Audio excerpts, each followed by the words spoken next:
Hi, I'm Nancy Fortune, and I work at Edge Guys Heating and Cooling and Customer Service. And every day we get phone calls in from customers complaining that they have issues with their HVAC systems. And the first question that we always ask is, have you checked your filter? A lot of times the customers say, I don't even know where my filter is. And so today we set up a couple of different scenarios, a few different system setups to demonstrate how to locate a furnace filter, how to change it, and just some basic information. Once you've located where your filter is and you pull it out, this is an example of a dirty filter. This filter can reduce airflow in your system. It can reduce efficiency in your system. It also can be responsible for having your system freeze up, and it can also burn up your motor. And this filter, when you think about it, is responsible for controlling the pollen in your home, the dust in your home, pet hair. There's just a lot of contaminants floating around in the air, and you want a clean filter because this one would not do a very good job. Now I'm going to give you a couple of examples of different sizes of filters and let you know how often they need to be changed depending on the thickness and the pleat in them. The first two I have are 1-inch filters. This is the cheapest you can get, and apparently a lot of people buy these thinking that they're a real deal. It turns out probably not the best you could do. Not a lot of surface area, you can see through it, and so probably not the best thing you could pick.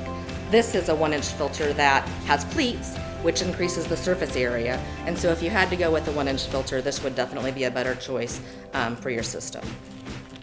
These need to be changed once a month. A washable filter, which this is the first time I've seen one before, but I know that they are in some systems. This works fine, but it would need to be washed probably once a month. So you would take it out, wash it down, and then let it dry and then put it back in.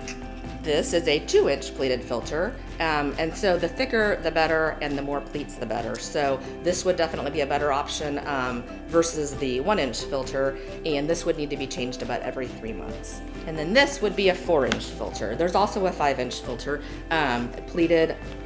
You can see huge pleats, lots of surface area. So if you have the option, then this definitely would be the way to go. It would only need to be changed about every 4 to 6 months, depending on what's going on in your home. But this definitely would be your best choice of filter if you had the option. And then another style of filter that we have is this accordion filter, just a different style, does the same thing.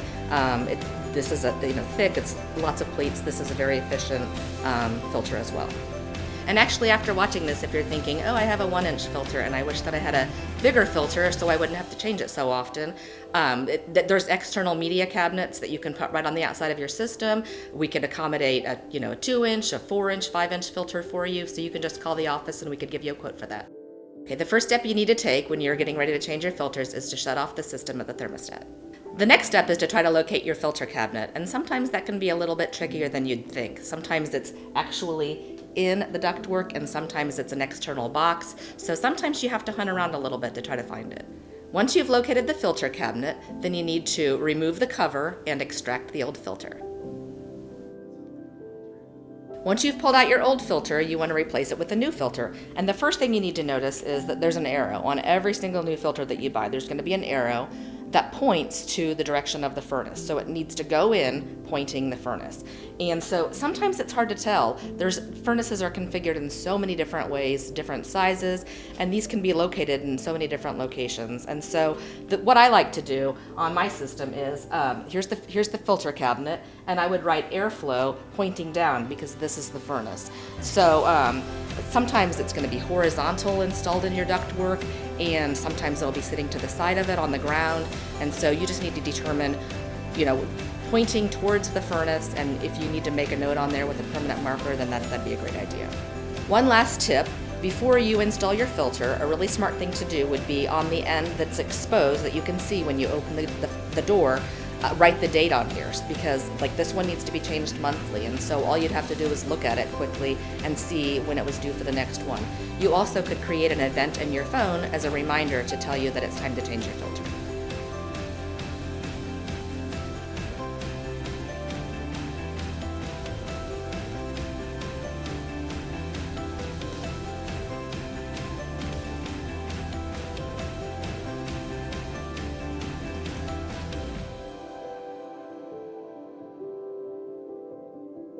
Once you've installed your new filter, you just need to close the door on the cabinet and go and restart the system at your thermostat.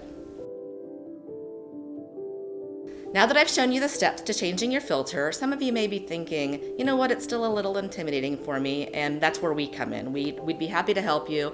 For example, when I had to demonstrate how to take this cover off, the first thing I said was, I just got my nails done last night and I don't want them to break off. So I get that. We offer a maintenance plan where it gives you 2 tune-ups. It's a 12-month plan, and you get a winter tune-up and a summer tune-up, one on your furnace, one on your AC, at discounts on repairs, on service calls, emergency service calls, on 15% discount on all of that, and filters as well. So if you're interested in a maintenance plan, just give us a call.